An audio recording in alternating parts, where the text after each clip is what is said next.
ॐ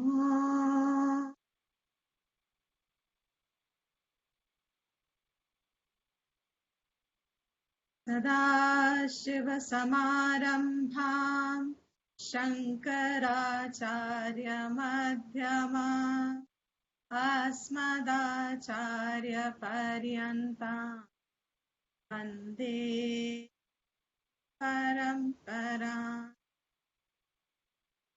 श्रुतिस्मृतिपुराणानाम् आलयं करुणालयं नमामि भगवत्पाद शङ्करं लोकशङ्करं शङ्करं शङ्कराचार्यं केशवं बादरायणं सूत्रभाष्यकृतौ वन्दे भगवन्तौ पुनः पुनः ईश्वरो गुरुरात्मेति मूर्तिभेदविभागिने व्योमवद्व्याप्तदेहाय दक्षिणामूर्तये नमः।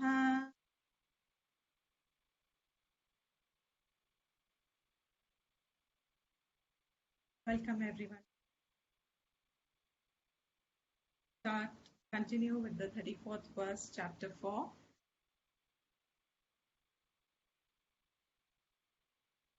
Anybody wants to follow me?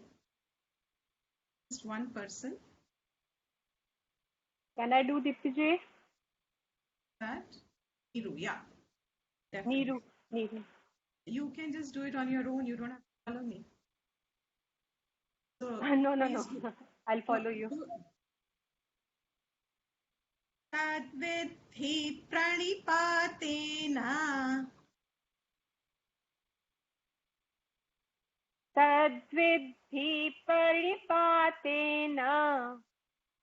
परिप्रश्नेन सेवया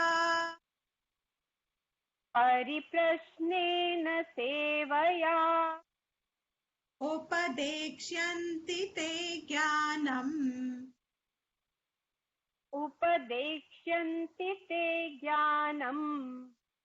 ज्ञानिनस्तत्त्वदर्शिनः तद्विद्धि प्रणिपातेन परिप्रश्नेन सेवया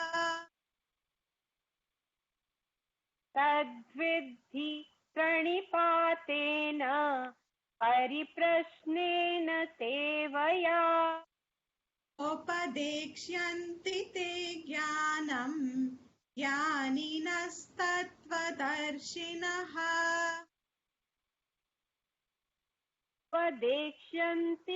ज्ञानम् ज्ञानिनस्तत्त्वदर्शिनः तद्विद्धि प्रणिपातेन परिप्रश्नेन सेवया उपदेक्ष्यन्ति ते ज्ञानम् ज्ञानिनस्तत्त्वदर्शिनः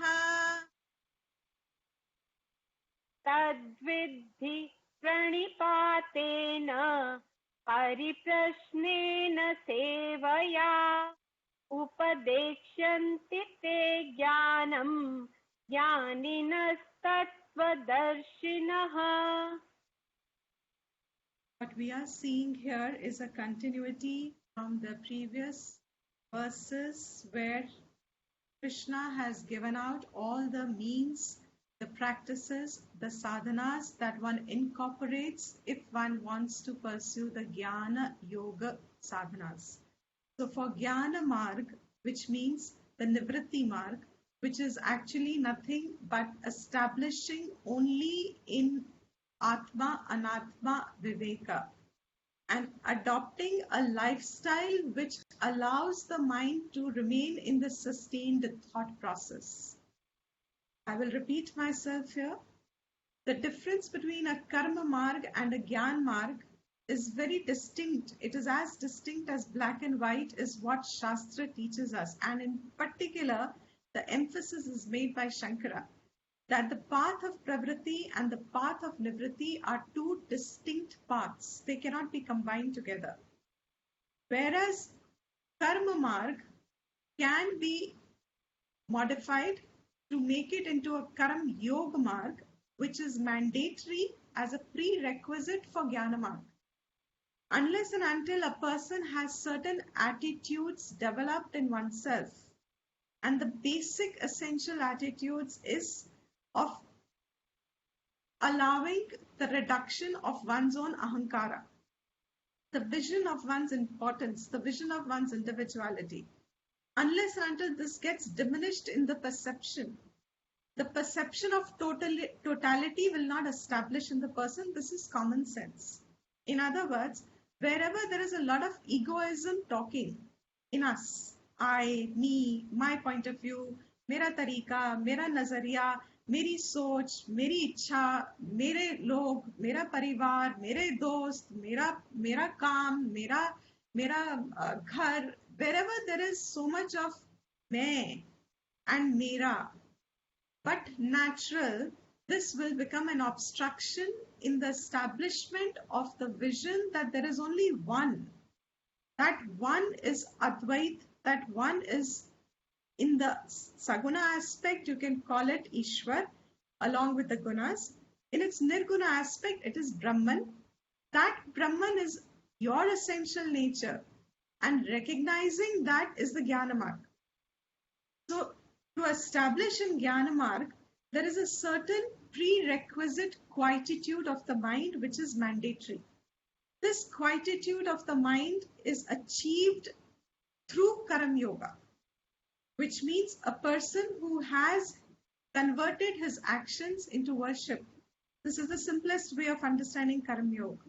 A person who has learned to convert the actions into worship, but natural takes the results only as a prasad.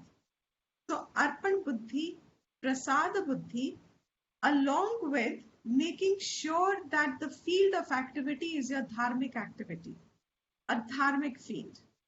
When these three are sustained in a person for a period of time, one finds that byproduct of this is that there is a certain objectivity that has developed. The mind has transformed itself, as we were talking yesterday. You find yourself a relatively detached person internally. You find yourself a quiet person internally. Externally, things may be just as they are, as they were, because they will continue to be as they are. One thing will go, the other will come, that will go, another will come. That's the nature of world. That's the nature of life outside. That's the nature, the way it works. You cannot stop that. You cannot control that. You cannot change that. And that is not expected. But what we can do is where we respond to those changes. How we respond to those changes. And through Karam Yoga, one finds oneself in such a mode of mind that the detachment is kind of a natural quality in the mind. Detachment, we have often said, is only from the phala ichha. Detachment doesn't mean that you give up family, you give up work, you give up anything. Detachment is detachment from phala ichha. That is one of the main sources of disturbances seen in a human life. Our expectation of things to go our way. Our expectation that things should manifest in the world the way I want them. Our expectations that my actions should give the results that I want out of it, etc. And these can be multiplied in a lot of personal ways in which we see our minds operating. But all of this is a part of karma. If a person doesn't bring in Karam Yoga in life, the learning that comes through Jnana Yoga will not hold itself, because, as we often say, what you are hearing is through your mind. Your mind is the equipment in Jnana Yoga. And if the mind itself is congested, is holding on to past, to foods, to results, to expectations, to wants, to desires, अगर मन इन सब से चिपका हुआ है, तो फिर but natural आप जो भी शास्त्र अध्ययन करेंगे वो शास्त्र अध्ययन मन को नहीं चिपकेगा. See, there is a difference between the two. For what I hear and what I listen is not going to be something I would have ever known before. None of us wakes up with this knowledge that I am Brahman.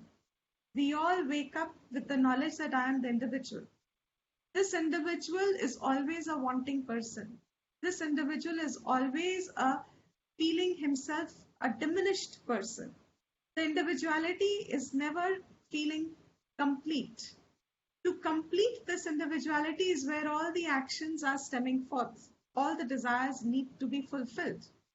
We wake up with the knowledge that I am the individual and hold on to that knowledge because this knowledge is something we are not ready to ask. Am I the individual? I'm already taking for granted that what I have woken up with, the knowledge that I have woken up with, is the final knowledge.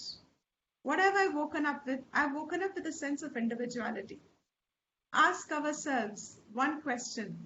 If this knowledge was correct about you, that you are the individual, but natural, would you be seeking something?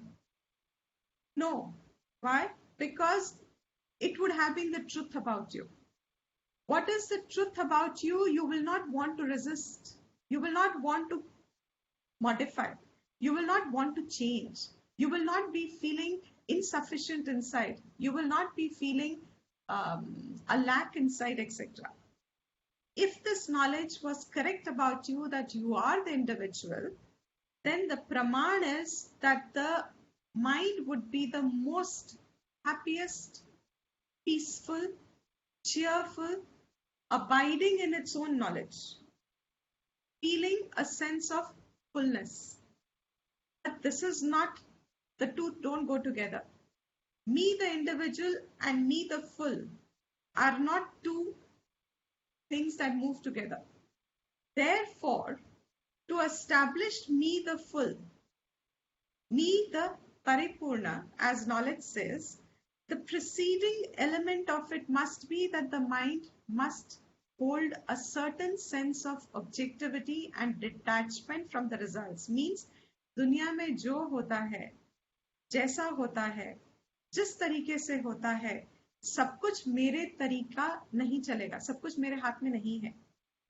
जैसा होता है, जो होता है, जितना होता है, जिस तरीके से होता है, lot of it is not in my control. What is not in my control is what I learn, trace in acceptance, because I am complete with the knowledge that I did my best as I can, and I offered it into the totality. That part of karma and karam yoga attitude. If anybody asks the question that can I be peaceful without karam yoga, the honest answer Shastra says is no. You are trying to catch your shadow. Get out of this delusion faster the better. Is it possible to be peaceful without having correct attitudes? No. And is correct attitude only a relative attitude? That correct attitude has to be something which is related to the absolute.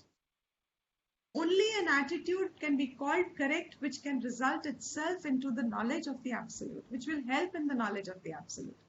Therefore, Karam Yoga becomes an aid. And this aid, when is done, then the person comes to the Nivritti Marg. So Pravritti Marg has its utility and it cannot be cut short. Unless and until a person finds himself with a state of Vairagyam. And we say it very often, Vedant ka vidyarthi ka pehla qualification hai, he should have the Vairagyam which is Viveka born, which is born from his discernment. उसकी बुद्धि में इतनी sharpness and clarity बन चुकी है कि उसके अंदर false उम्मीदें दुनिया को लेके और लोगों को लेके और काम को लेके, कर्म को लेके, रिश्तों को लेके, वो इन सब को न्यूट्रलाइज कर चुकी है. उसकी बुद्धि यथावत देखती है. He is going to talk about this as a quality of a jnani. But before the knowledge of yathavat as in Brahman yathavat, relative yathavat also is established. So he finds the mind in a certain state of a disinterest in the pursuits of the world and activities in the world. There is no fuel inside. You know how you say there is no battery inside to say करते हैं सुबह उठ के वो kind of disinterest हो जाता है because जो फल कर्म दे सकता है वो फल उसको दिखता है is short lived. So all of us understand this, that an entry into Vedanta Jnanam means you should have found within yourself a steadiness of vairagyam, and this vairagyam is true vairagyam, which means it's a vairagyam which is based on your discernment, a discerning of what the world can give you, what your karma can give you, what your relationships can give you, what your life really can give you.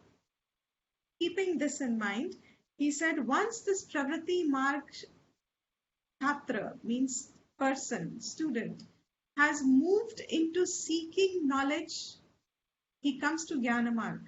And that was the 4th chapter. And in Jnana Marg, the yajnas were all Jnana yajnas that we enumerated yesterday. In Karma Marg, he does the karmas as yajnas. And when he does the karmas as yajnas, they are physical actions. Physical actions have a basis, means they have conditions. It is time-based, it is material-based, it is person-based, it is sankalp-based. It has to be incorporated into action. Physical action is something different. But when you come to Jnana Marg, Krishna said the same actions are now converted into Jnana Sadhana. Those Jnana Sadhanas were also called Yajnas.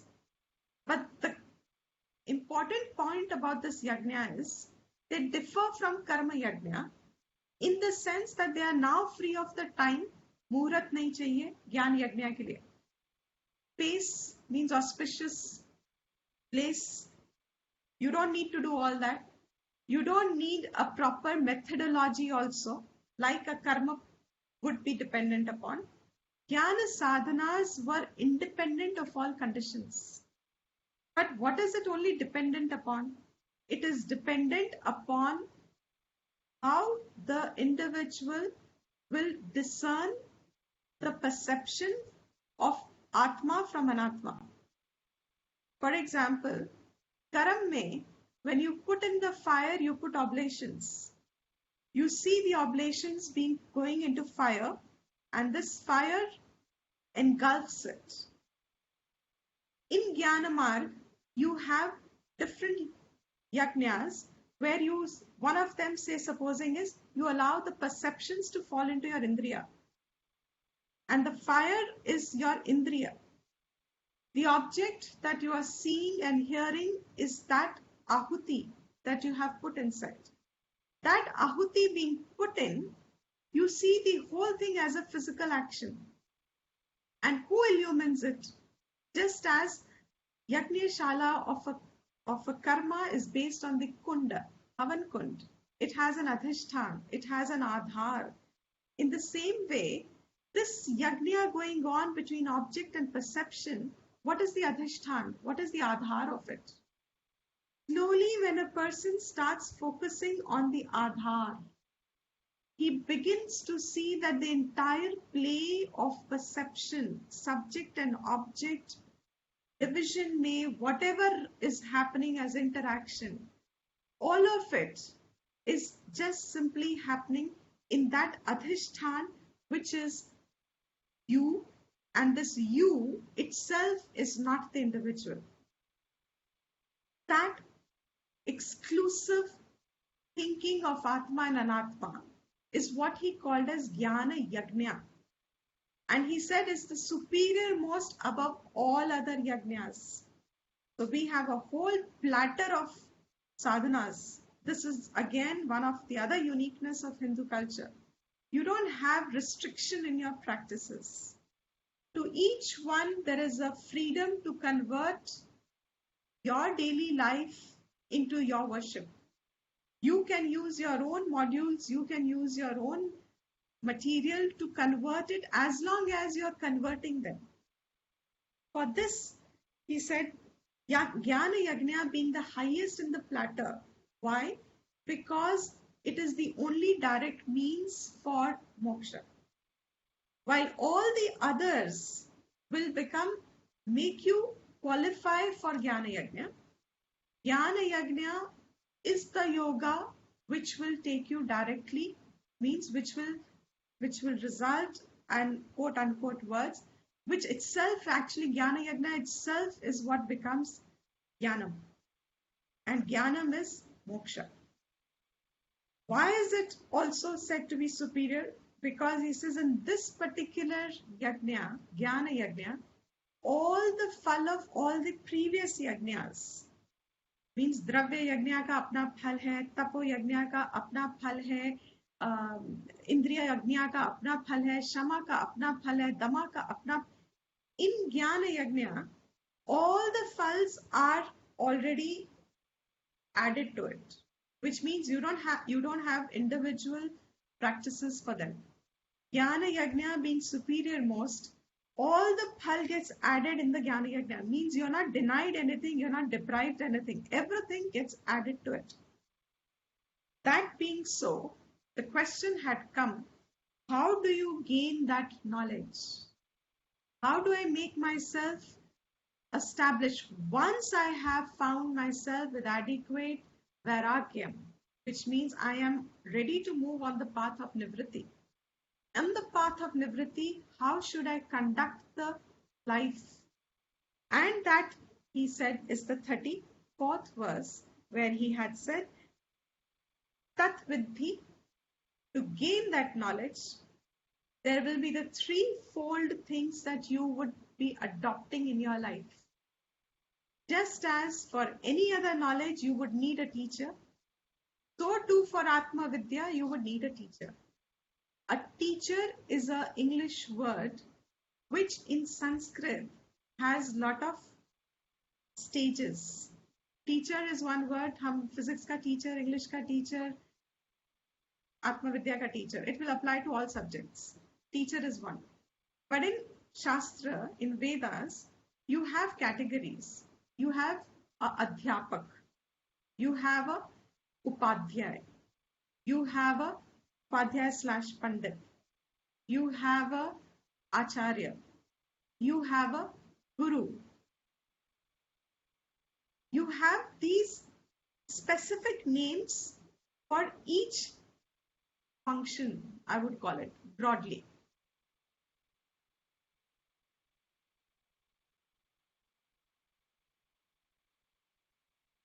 Can you hear? Can you hear? Can you hear? Hanji, yes, we can. Hanji. This said solving. So each person has a particular thing to deliver. For Vedanta Jnanam, for a serious mumukshu, the one who is interested in his moksha, an adhyapak will give him only that much knowledge which he has got from his own teachers. Adhyapak can transfer information. Higher than that is Upadhyay. Upadhyay, Pandit means they can teach you a little more. Most of the terminologies of Upadhyay and Pandit go along with Karma Kand, which means they teach you the method of doing what is there said in the Vedas in the form of how to do proper karmas, etc. Acharya is the one who is now almost in the Nivritti Marg, has learned from a previous established teacher who has got the methodology as we were seeing yesterday, differentiating an Acharya from a Guru, and a Guru being exclusive one who is able to transform the word into the vision. Means, if my Jivatvam is the cause of my Atma Avidya, how does one transact this knowledge that my Avidya gets cut? The Jiva's Avidya means Jivatvam is resolved and Atma Jnanam replaces. So a Guru is one who has already gone through the stage of seeing the words as just words to not only understanding the meaning of it, has begun to recognize or recognizes it and is established in recognizing it as relevant in its experiential form, which means differentiating the two kinds of experiences. One experiences between the subject and the object, the jiva and the world.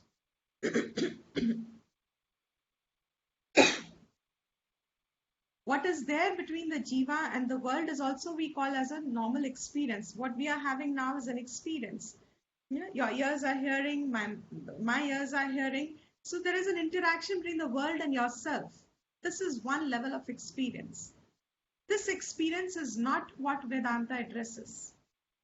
There is another experience which is actually the objectless experience. I'm repeating myself. There is one experience that we are comfortable with, and we relate every knowledge back to this experience. The experiences has established subject and an object division. It's about the world. Me versus the world. Me versus another person. Me and the world. So there is always the division-based knowledge. I am the knower of it, and I know about the world. The world is the knowledge I gain about, etc. This division-based knowledge is not the topic that the Guru addresses. This division-based knowledge is still considered at an earlier stages when the student is still trying to qualify himself. But the one who establishes in the perception of the objectless experience. What is the objectless experience? The objectless experience is you, the experiencer of the division. The divisionless you. The divisionless, changeless you. Who has otherwise Shastra called you as a Sakshi in different contexts, has called you as the seer, not only a Sakshi of the waking world, a Sakshi of the dream and the deep sleep world. That you who is ever present, the one who has gone through the Vedanta Adhyanam, Kavanam, Mananam, made the corrections within of the Jiva Drishti, and is capable of using the prakriya, has the communication skill to communicate in a manner in which the listener also is able to identify his own objectless experience through the methodology. Because Vedanta, we are saying and have said, the Shastra holds it very clearly in their mind, and their approach is a systematic approach of learning like any other knowledge. This systematic approach begins with very fundamental things. It gives the knowledge of the world. It does give the knowledge of how the world is created. It does give the knowledge of the material of the world. But what it does not stop at is that is enough to be called as knowledge.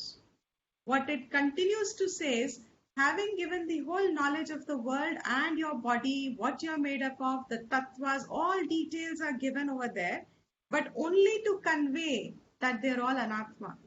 That you learn to get that inner vision of negation of the anatma as real. That process is what he calls as tattvadarshis. And those tattvadarshis, in the olden days, the technical days, they were called as gurus. Now, in the modern context, every teacher, translation of a guru, they're all mixed up. So we don't see the gradation so well. Shastra says, if you want completion of your knowledge, completion of a knowledge means your pursuit, you have started to gain the knowledge. That pursuit where you were just a jiva, having developed vairagya for the world, lost interest in what the world can offer you for your terms of your happiness. You're no longer looking forward to something in the future or in some other birth. You've lost value for all these things within. You have woken up inside your mind to another value. To pursue that value is what you start your journey with in your life, for which you seek a teacher. He says, when you yourself have qualified yourself, then the teacher also has his qualifications. And those qualifications are these differentiations, as we are saying. The Shastra admitted it. How much is it still there in relevant times, in present times?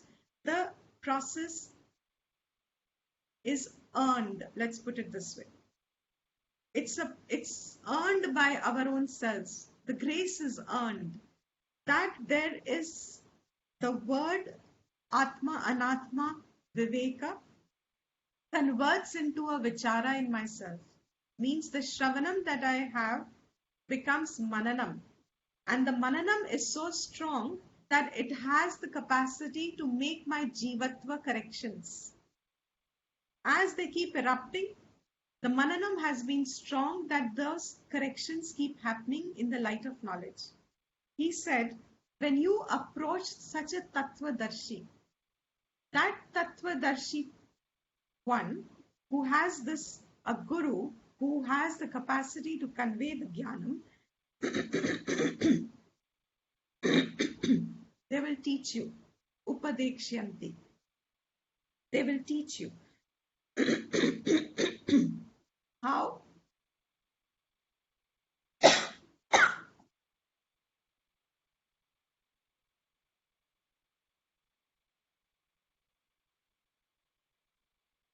Will teach you, Shankara will say it in his Bhashyam just now, they will teach you when they get happy with. Happy is a word he'll explain further.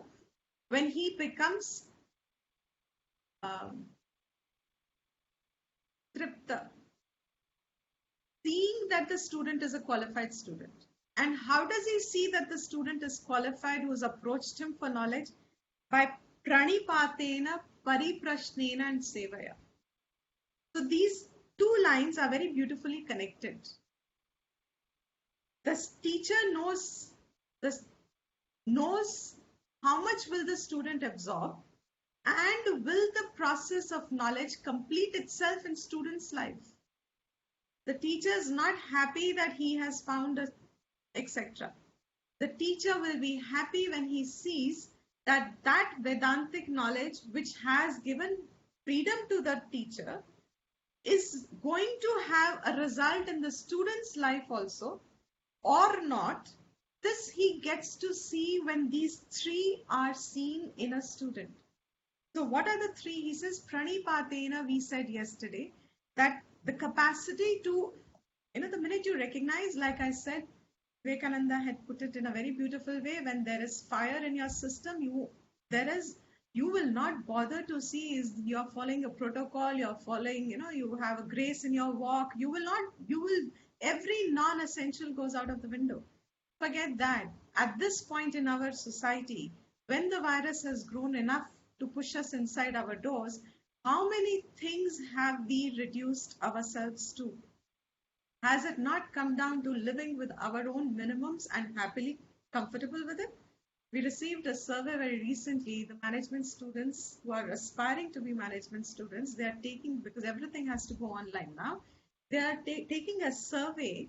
What was one of the two questions that are there in the survey was, what was the amount of expenditure you did before the lockdown? And then there were categories. The expenses you made on restaurants, on your spas, on your travel, holidays. There was this whole list over there. You were to tick mark how often you were going for these activities before. After lockdown, they said, what is your expense? And since almost all of them is now no longer there, the question ended with saying, do you feel the necessity of these things in the present as much as you felt before? And most of the people who have responded were adults. This is for a student who's studying. And most of the adults have written back to say it is an eye-opener.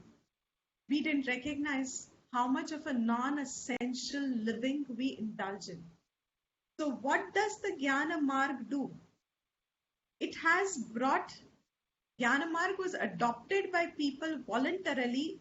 I'm trying to compile a few words. It was this lockdown has made it easy for us to convey what a sannyasa life or a nivritti marg life was. They voluntarily adopt these things that now something from external has forced you into, and happily would do it. Why? Because that desperation inside, when you see the futility of the pursuits outside. So pranipatena would meant he just falls. This word is a very beautiful word. He falls. The person falls. And Shankara gives this explanation that he falls in Shashtanga, Namaskar, because suddenly there is this relief and there is also the sense of urgency. एक मुमुक्षु समझ सकता है when he finds what he's seeking. Supposing in that era where they were digging a diamond in that place, digging gold and diamond in whichever area they were supposed to. And when after a lot of digging they found a trace, how much celebration there was for the trace of gold that they found. That, compare it to this person's life, who has recognized Janma Janmantara, a circle of birth and death and samsara, a circle of everything what is there in this life has been in every life, nothing unusual. And he's been seeking a person who has the vision of the truth. And if he finds it, earned it, if he finds it, he says, Shankara says, he has relief, he falls. He just falls into a sense of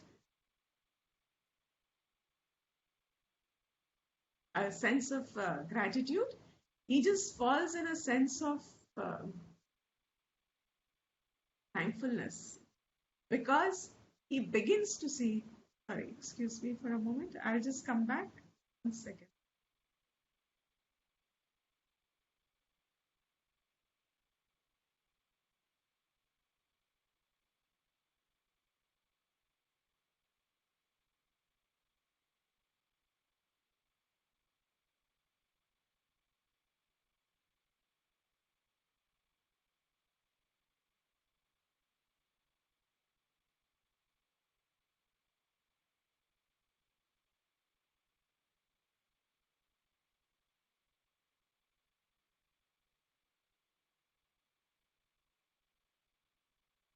Sorry, you can hear?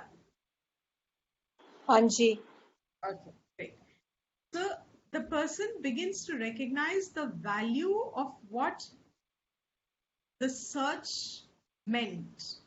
You see, as long as you're searching the truth, which is not related to the world is not giving you any validation of that search in you. I don't know if you're making sounding correct. See, when you have the search for truth, you still are seeking in the world. The world is not going to validate that search, because what does the world validate? It validates artha and kama. It validates dharma to the extent it suits the person. But it will not validate your sense of urgency to know something which is you don't know still. You know there must be something, but you don't know what it is. So in that process, when you have found someone, earned someone, where you felt that this interaction with this person or this teaching is going to now give you that freedom. What you start getting the inkling. Like they said in that Plato's metaphor, they said that when you're traveling away from that group of people who were so busy, comfortable around the fire and dancing around, live generations over there, and then one person gets this, ये सब नहीं हो सकता, जीवन कुछ और भी होगा, जीवन में कुछ और भी जरूरी होगा. There must be some more use of my life other than eating and sleeping, in between eating and sleeping and trying my hands to get some happiness, haath pair marna to get some happiness here. In just between all this, there must be something more meaning to. And he starts to move away from that crowd of people. And as he moves towards the only opening that he sees, and he gets engulfed by darkness because he sees nothing. The light from the previous campus is lost. There is no light ahead. There is a seeming darkness in which he gets engulfed. And in this darkness, he, for a moment, his jivatva buddhi will say, लो जी, ना इधर के ना उधर के. हम कहते हैं ना, गोभी के dash, ना इधर के ना उधर के. So neither here nor there. He kind of gets himself into, what did I do with my life? But he has no choice. He can't return back. He has to move forward. And when he continues to move forward, and you imagine the joy when he sees a small star in front. That star in front that he sees is just a very small opening. That opening is not small for him. The opening is small, but that opening, you have to visualize the amount of happiness it can give him, because he has discovered the truth about his own, that doubt ki life mein kuch aur bhi hoga. This is what he says means pranipatena. He falls. He falls with that recognition, with happiness that yes, possibility is now that there is going to be the completion of the knowledge. And when he falls like this, we'll take up the bhashyam very soon, that indicates to the teacher the sense of urgency, the sense of value the student holds for the knowledge. Pariprashnena, that pariprashnena meant he has got the viveka. He has got a disciplined thinking. He has worked on his own mind to free himself from raga, dvesh and biases and prejudices. He has worked on his mind to, before he has sought the knowledge, he has worked on himself. And once he has worked on himself, knowledge is a, how the younger people now say, easy weasy, easy breezy, easy, like that. It's an easy weasy process. It's like, it just flows because there is no obstacle. The obstacle can only be mental obstacles. And if the person who sought Brahma Vidya has already worked on the aspects of mental obstacles beforehand, the teacher, he says, especially the one who will be Tattvadarshi, is going to be equally joyful because he knows that this process will be easy weasy. Easy weasy. And Sevaya. Pranipatena and Sevaya just meant that the student was ready to go through any difficulty that may come. Because remember, in Nivritti Marg, which is necessary for Jnana Nishtha, Pravritti Marg gives you Artha. Pravritti Marg gives you the joy of fulfilling your desire. Nivritti Marg will not give you the Artha and does not give you the Kama. It's not a direct means for Artha and Kama. So the person will need a lot more titiksha and a lot more perseverance in himself to follow the Gyan Marg. It's not going to be easy because Karma Marg mein at least you have some sort of a freedom inside to pursue your desires to your capacity. You can pursue your Artha, all allowed. But in Jnana Marg, it will be difficult. So that Sevaya to the teacher meant that the student is going to be ready to go through the hardships that will come in the process of gaining this knowledge. That the student would be ready to give up the luxuries of life. That the student is ready to adapt to the Nivritti Marg, which will be definitely less. If you go to Haridwar and how most of the people have learned, we are all very blessed. I have always told all of us last 25 years, 30 years, we are a very blessed lot because we study Shankara Bhashyam in ACs. Well, how much more blessing could anybody have earned? I don't know. We are so comfortable. And now in this time, we are comfortably learning the same, whatever means we have. But in our teachers and their teachers didn't have this luxury. When they went, they dropped everything and went. And when you see how they lived with just the basic minimums for a length of time. And then they returned back to society to teach the society. That is normally the process that was adopted in the past. Now this is probably still, when I say in the past, means that is the only correct method in which the knowledge gets transformed into wisdom. And this, he says, the teacher gets this joy satisfied when he sees these in another person. He knows that the same he had when he sought. And it was because of that that the knowledge completed itself. And when he finds it in another person, he knows the lot of laws working. Another law that works through these three in a student is that whatever our past pratibandhakas are, past obstacles are, in the process of the fructification of the knowledge, fructification of the knowledge, our past can be operative and they can become obstacles.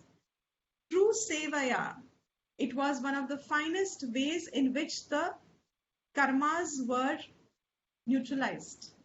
That obstacles that would come in the functioning of the completion of the knowledge, those obstacles were getting dealt with also, along with earning the continuity of the grace. Because till the knowledge is complete, we are bound to need our acharyas and our gurus. Because unless until they are there, my learning in one lifetime is completing. That is amazing anugraha. If not, I must continue to have that anugraha, that I must find the knowledge in every time. Not that a Vedanta teacher or a student ever wishes this for anybody, but keeping a safe course, completing the sentence only. Yes, all these together made the module in today's world is the right word. It completed the module in which the knowledge would be easy breezy, without hiccups, without pain, without suffering, without adding samsara. Because just as you learn any knowledge in the world, when you learn a knowledge in the world, we all go to schools and colleges, gain professional knowledges, we interact and then we return back. But what do you do for self-knowledge? Self-knowledge is knowledge about yourself. Where will you go away from yourself? That aspect of you that you keep correction about, for which you need that constant reminder. I said in the past also, in our city and village development in pre-independence days probably, used to be that every few yards and kilometers, you had this roadside temples. Chota chota, they would build chota chota, whatever they had. And people would ask, throughout the road, you have these small, small temples. What were they? They were working as reminders. So what do these Shastra and the Parampara do? They work by reminders. What my knowledge has already been acquired in the past, to complete that knowledge, the fact that I still hold a Jiva Drishti means I have not made all the corrections. To make the corrections again, I need reminders again. Those remind, because but natural, my knowledge was overpowered by my own desires and my own mind. Therefore, the knowledge is to be heard. And when I hear this in a prepared mind, once again, my delusions start to lift up. It says, therefore, this being the process, and the Gyanis, happily, means in that sense, seeing that the module is complete, will be inspired to teach you. That was the verse. So we will quickly do the bhashyam of this. One person who would like to follow the chanting of the bhashyam with me, Neeru can continue today because she started. So Neeru will unmute herself, and I will just share the screen of the bhashyam for those who don't have the book.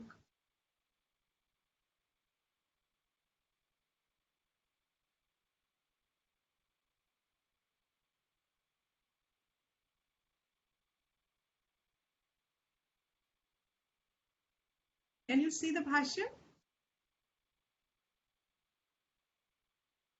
Can you see the, no. नहीं जी. Not yet. Yet.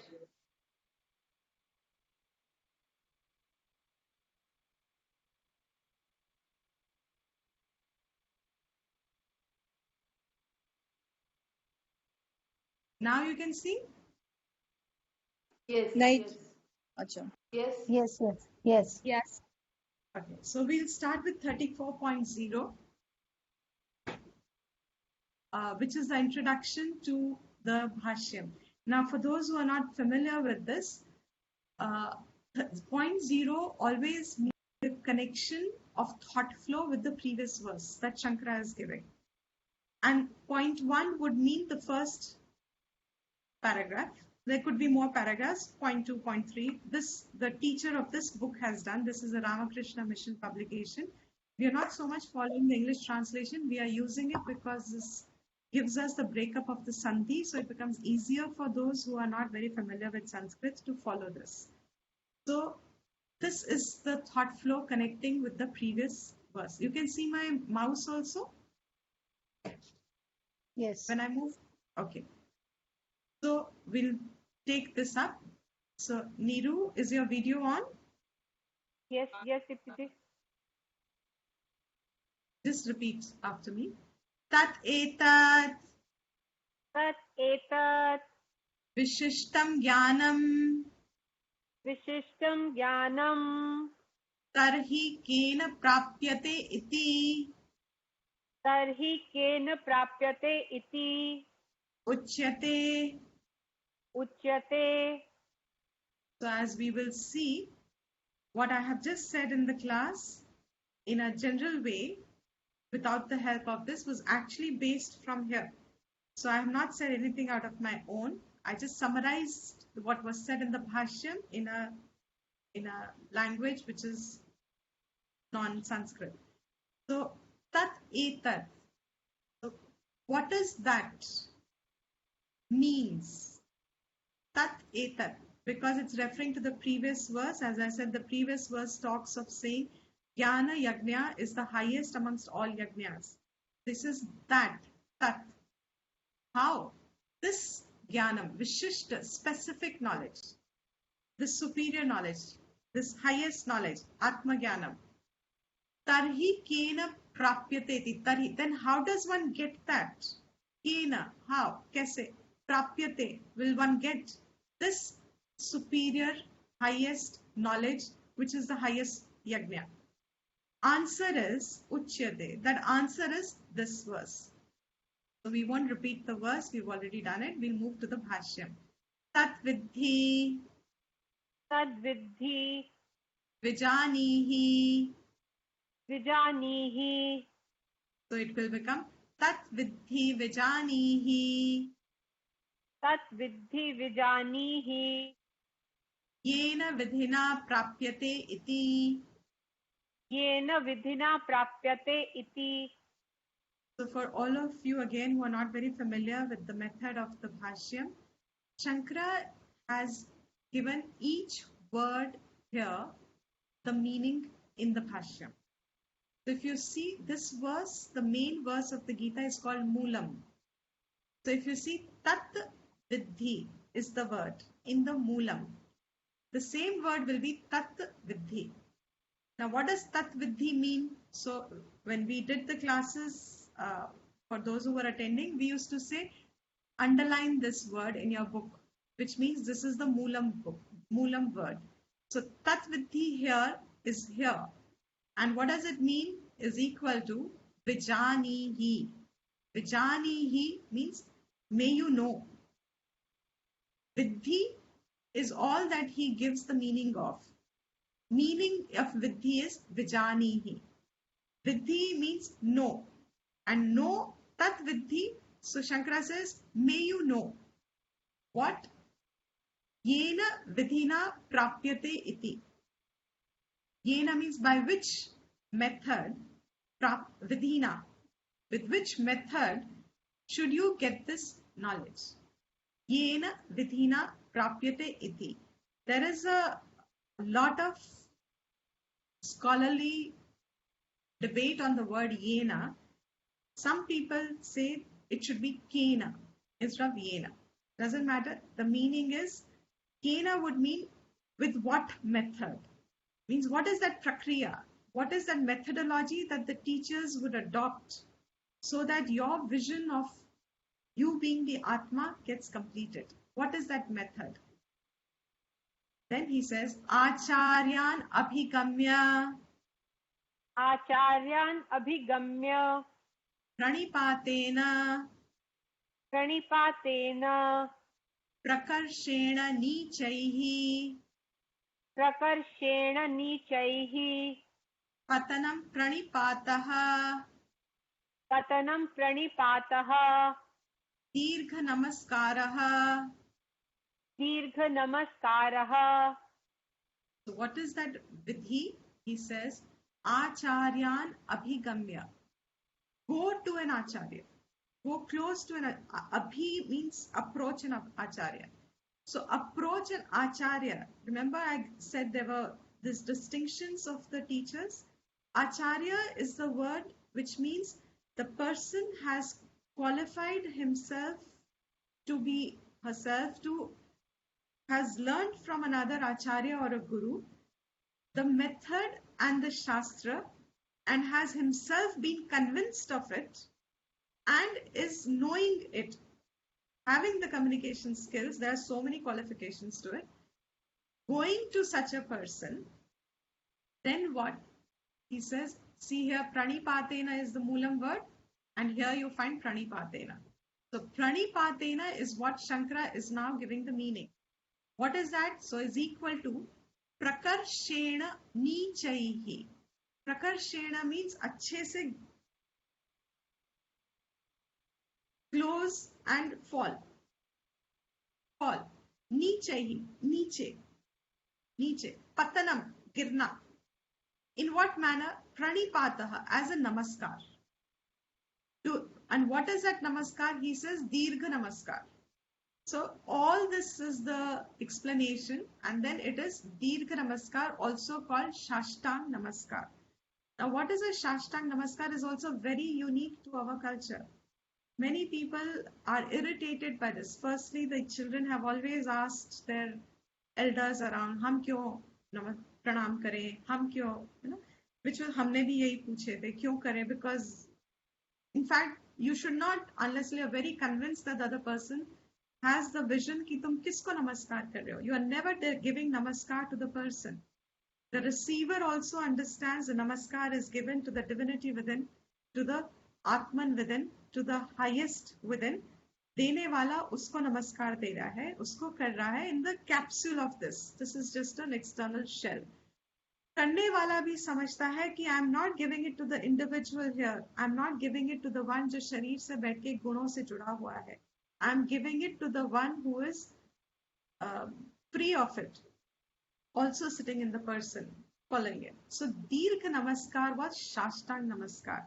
And Shashtang Namaskar, there is a verse for it, which is, I couldn't type it for lack of time, but the verse is Urasa Shirasa Drishtaya Manasa Vachasa Tatha Padabhyam Karabhyam Janubhyam Pranamoshtangah Uchyate is called Shashtang. What is Shashtang? He says, Urasa. The first part, Urasa is the chest. Urasa, Shirasa, head. Drishtaya, eyes. Manasa, mind. Vachasa, speech. Tatha, Padabhyam, feet. Karabhyam, hand. Janubhyam, which means knees. So you see, there's an extension of your hands and your feet and your head. And once you have seen the deity, or in this context, the Guru, he says the Shishya, the seeker, went Shashtang. And Shashtang was not a physical exercise alone. It was to indicate even when your eyes, Drishtaya, means you close, you namo your eyes, means, jhuka dena. You never look, like in the olden days they said, आप अपने से बड़ों से नजर मिला के बात नहीं करते थे. आप नजरें उठा के नहीं. It's that kind of a thing. Jhuka ke means you are sitting to say I'm ready to receive. Most important of the Shashtang was the Vachasa and the Manasa. That your mind and your speech also you have done a namaskar in. which means it's not that in your mind you have kaptipan. A lot of people in the world today do it just mechanically, and when they do it mechanically means in their hearts they have a lot of skepticism, they have a lot of criticism, they have a lot of whatever words you want to call it. They're not convinced they should do it, but they do it just because everybody does it, or they think they should do it, or whatever it is. But in their hearts they have contrary feelings and emotions and notions. If it is so, it is not a Shashtang Namaskar. Pranipatena means I have aligned, and we have given an exercise in the past. The exercise of aligning your thoughts, your speech, your words, means your thoughts, your actions, and your speech. When you align them together, जो मन में है वही बोलें और वही करें. When this alignment is there, that Shashtang Namaskar meant that alignment. So with this alignment, he says Dirgha Namaskara. Then he comes to the word Pariprashnena.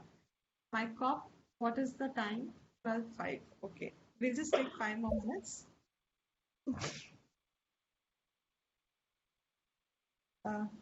He approaches the Acharya, Pranipatena, then he comes to Pariprashnena. And now see how Shankara beautifully gives what is the kind of prashna he asks.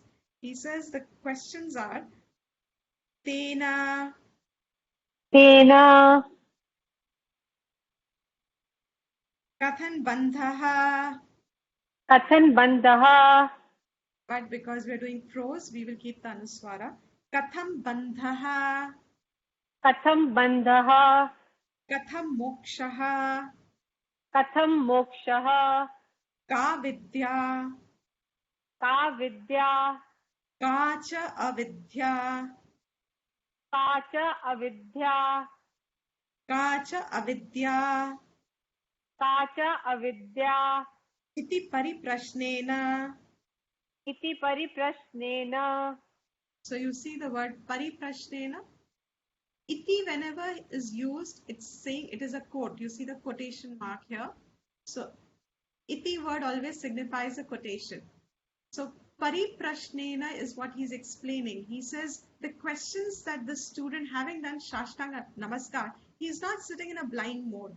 It's not a state of surrender ki aap jo bologe hum wo karenge, whether hame samajh. It's not a blindness in a person. His buddhi is sharp. He's approached for a reason. He's approached the teacher to gain something. What is it that he wants? His teacher cannot give him money. His teacher cannot give, means that this teacher should be such who should not be giving him all.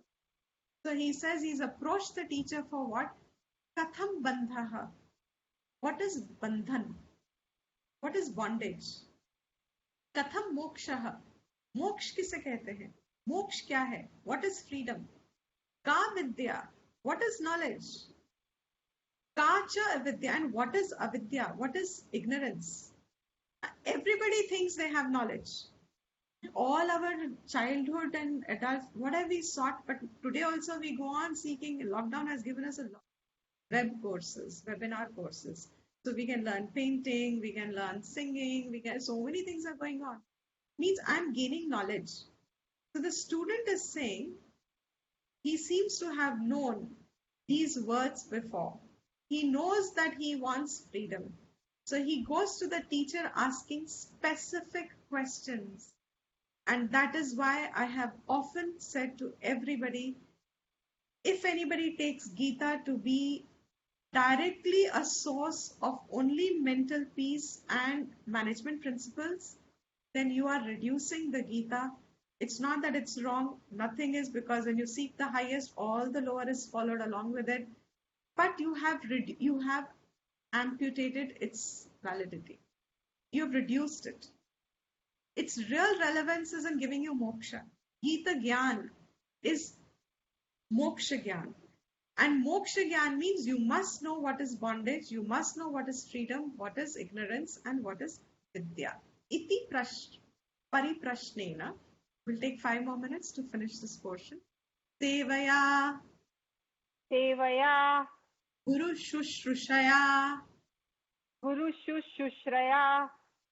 Evam Adina. evamadina. Now he takes the last word, qualification of the student, and that is Sevaya, which is Guru Shushrushaya, which means serving in whichever manner possible, which is service to the Guru. You see, a lot of people in the world mistake service to be what they want to do. So, what you want to do is what you qualify as service. But what does the service is actually always, forget the Guru, anywhere in the world. Gita itself will tell us later on, service is that which is what the other person wanted. That should be the first condition. So Guru means it is serving what the Guru would need. The teacher would. Here in the sense, of course, it's Guru. So it's Guru. What is the Guru? Why would it be useful? One thing I've already said is because Shushrushaya would mean,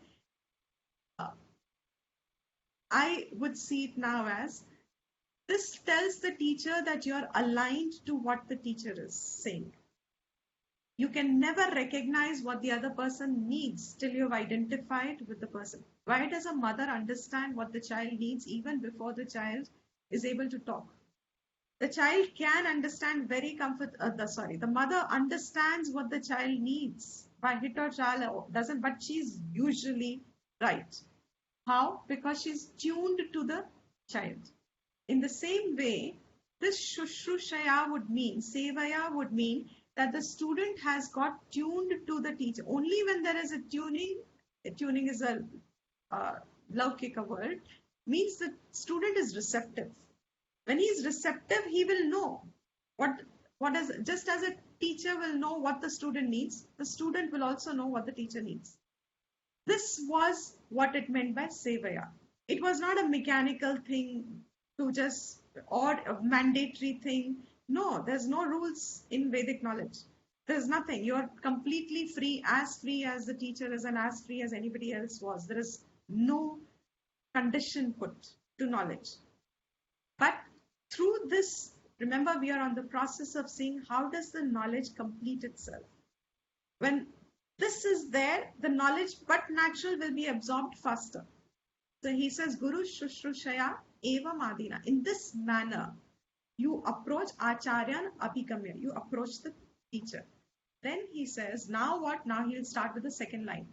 Prashrayena Prashnayena Avarjitaha avarjitaha Acharyaha acharyaha Upadekshanti upadekshayanti Upadekshanti upadekshayanti Kathayishyanti te kathayishyanti te Jnanam Yathokta Visheshanam jnanam yathokta visheshanam Jnaninaha. jnaninaha. Says Prashrayena Avarjitaha. Prashrayena means with this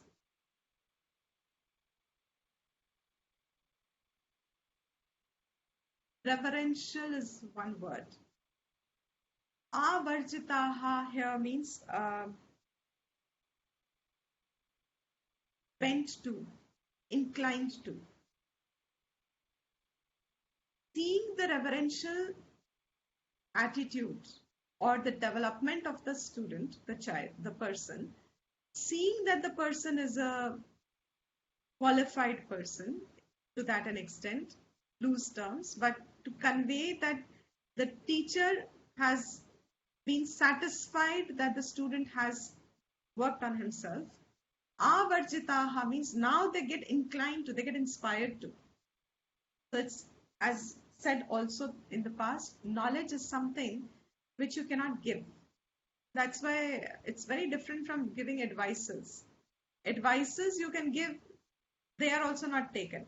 But knowledge you cannot give unless it is asked for.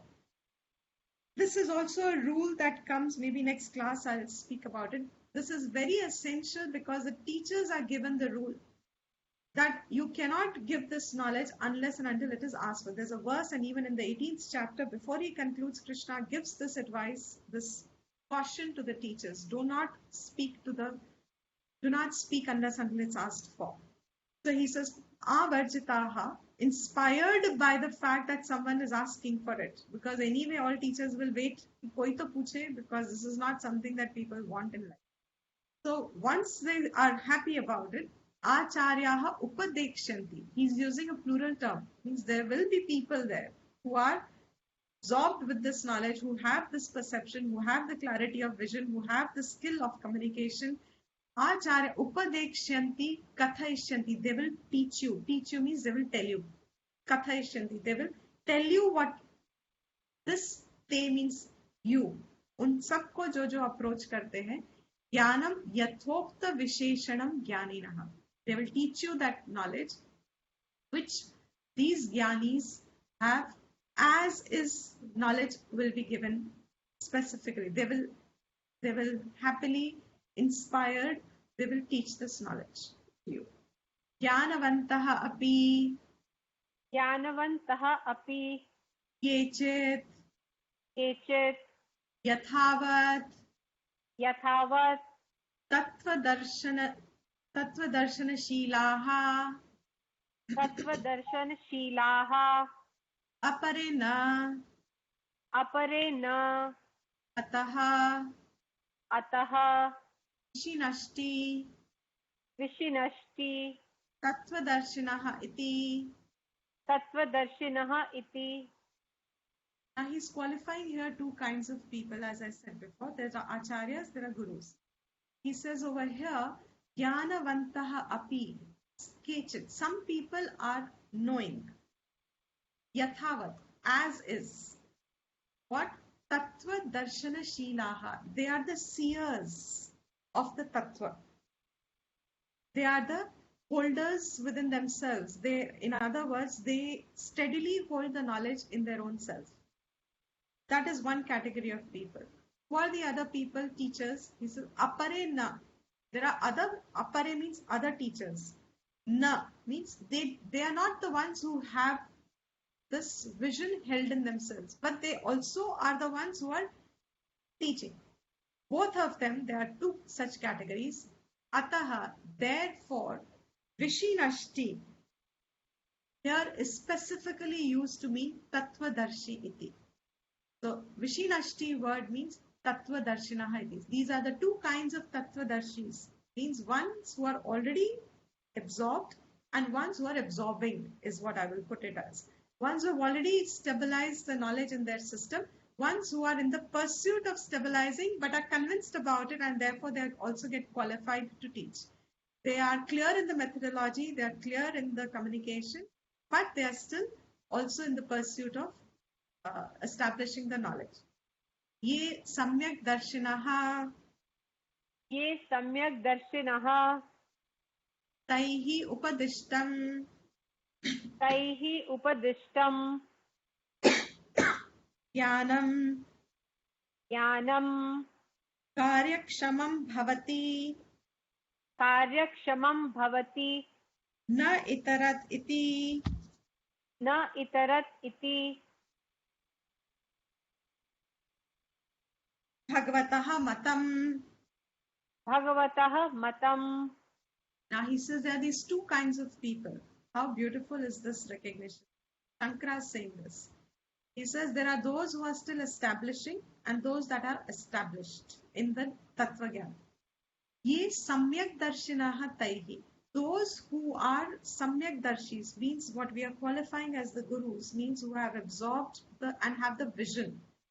Those ones, taihi upadishtahi, when they give this knowledge, when they teach that knowledge, jnanam, knowledge, karyakshamam bhavati, then the karyam gets completed. Means the knowledge and its transaction will complete in giving you the perception, because remember the basis of Vedantic knowledge is, it is a praman. Praman means as eyes are a praman, they offer this object to you in color and form. Your eyes see it means you will gain the knowledge. In the same way, when Vedanta is taught in the manner in which it is to be taught, you, the hearer, the listener, the follower, provided he has this first category within himself, if he is qualified, he is bound to get the knowledge. Praman is that. Therefore, he says, Karek Shamam Bhavati. The Gyan will get transferred. And what is the phal of that Gyan? But before that, he says, Na itarat iti. Not the ones who are not Tattvadarshi. So if you are learning from a non-Tattvadarshi, in other words, those who are still aspiring for it, you will also have the struggles of learning. You will also go through the same struggles or your own struggles. The knowledge will not form a complete perception. The complete perception only gets formed when there is a Brahmanishtha Gyan. What he said in the Mundaka Upanishad, Tat Vijnanartham sa gurumeva abhigachet samit panihi shrotriya Brahmanishtha Guru. There also he said the same things to the student and the teacher. The teacher should be Brahmanisht, and to the student he said approach abhigachet, go to the teacher, samit panihi, carrying that necessities that the teacher may need, etc. That go with the desire to learn. Go with the desire to know. Approach the teacher with that. So he says, once you have those qualifications and the teacher has those qualifications, but the natural inevitability, and I say it with complete certainty, I say it means Shastra says it, just as a law of gravity is a certainty, nobody can question it. Vedanta is a praman to give moksha. Nobody can question it. It is a praman, it's a law.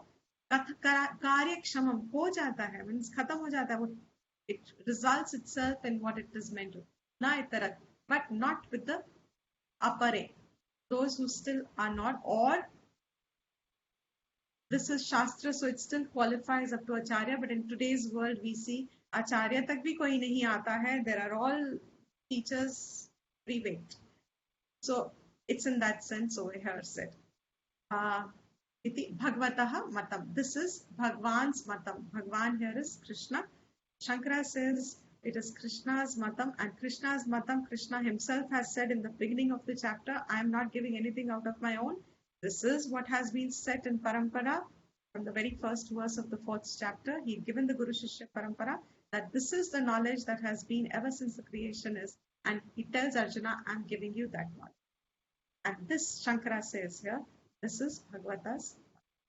So this verse gets complete. Now in 35th, 36th and 37th verse, since here he said the methodology of gaining the knowledge, and now he says Karek Shamam Bhavati, completion of knowledge has happened. What will be the phal of this? The student would want to know. That Jnana phal is said in 35th, 36th and 37th verse. So we'll take that on Saturday. On Saturday, God willing, if all is well. And same time.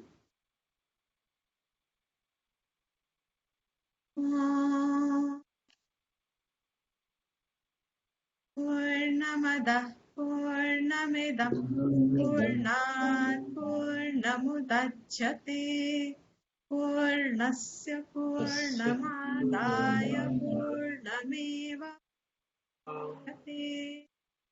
Om Shanti Shanti Shanti.